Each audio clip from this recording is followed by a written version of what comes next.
এই যে আপনাদেরকে বলেছি যে ও নানা রকম ভাবে আমাকে ব্ল্যাকমেইলিং করে।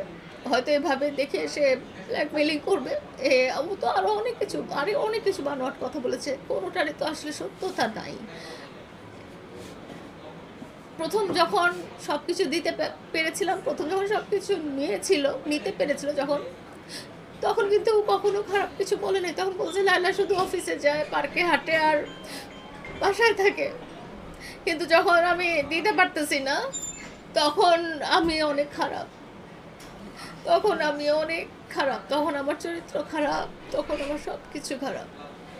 কিন্তু যখন দিতে পেরেছি তখন আমি খুব ভালো।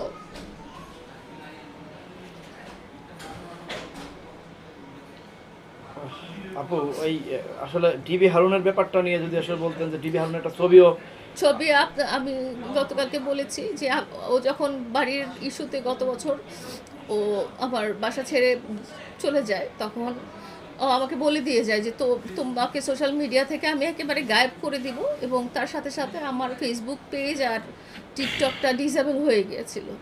তো তখন ওই একই সময়ে কিন্তু আরও অনেক কন্টেন্ট ক্রিয়েটারদেরও পেজ ডিসেবল হয়েছে। ফুড আপির পেজও তখন ডিসেবল হয়ে গেছে, এবং সবাই কিন্তু তখন ওই যে ডিবির যে সাইবার একটা ডিপার্টমেন্ট আছে, ওখানে একটা হেল্পের জন্য গিয়েছিল।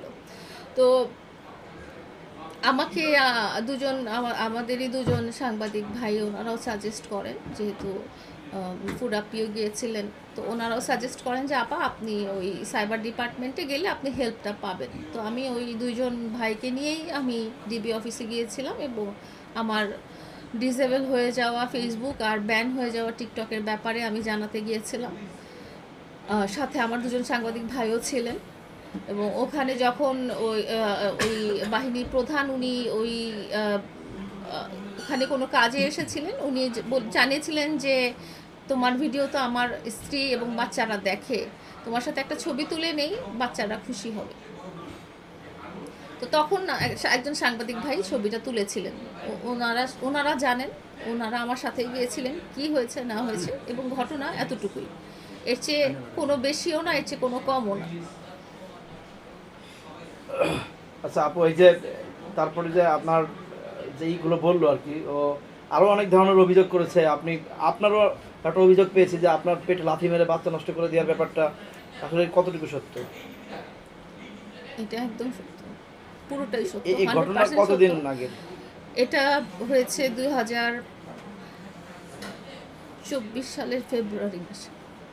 তো তখন আপনি একটু হাইড করলেন? আমি এখনো হাইড করতে চাই, আমি এখনো বলতে চাই না, কিন্তু আমাকে এমন পরিমাণ মানসিক এবং শারীরিক অত্যাচার করতেছে যে আমি আসলে, এটা আমার না খুব সেন্সিটিভ, এটা আমার খুব কষ্টের একটা ব্যাপার, আমার জীবনের একটা বড় কষ্টের ব্যাপার। এটা নিয়ে আমি কথা বলতে চাই না, আজকেও বলতে চাই না, এবং বলতেও চাই না। এটা আমি মানে কষ্টে পড়ে আমি মুখ দিয়ে বের হয়ে গেছে, এটা আমি বলতে চাই না আসলে। এটা আমার খুবই ব্যক্তিগত কষ্ট, এটা আমার নিজের খুবই মানে বুকের ভিতরে খুব কষ্ট লাগে, এটা আমি বলতে চাই না। আপনার হাত আসলে দেখতে পাচ্ছি যে ব্যান্ডেজ করা, এটা আসলে মানে কি কারণে হয়েছে, বা মারামারি করেছেন? এটা মারামারি করিনি, এটা হয়েছে যে সে আমাকে মারধর করেছিল যখন লাইভটা শেষ করে, এবং লাইভের মধ্যেই দেখেছিলেন যে একটা ছুরি বের করে নানা রকম নাটক টাটক করছিল। যখন লাইভটা শেষ হয়ে যায় তখন ও আমার গলা চেপে ধরে, তারপরে ছুরিটা বের করে বলে যে তুই চল, এখন চল, তুই গাড়িতে করে উঠ, গাড়িতে কর। আমি ছুরিটা ছড়াতে যেয়ে আমি হাতে আঘাত পাই, এটাই হয়েছে।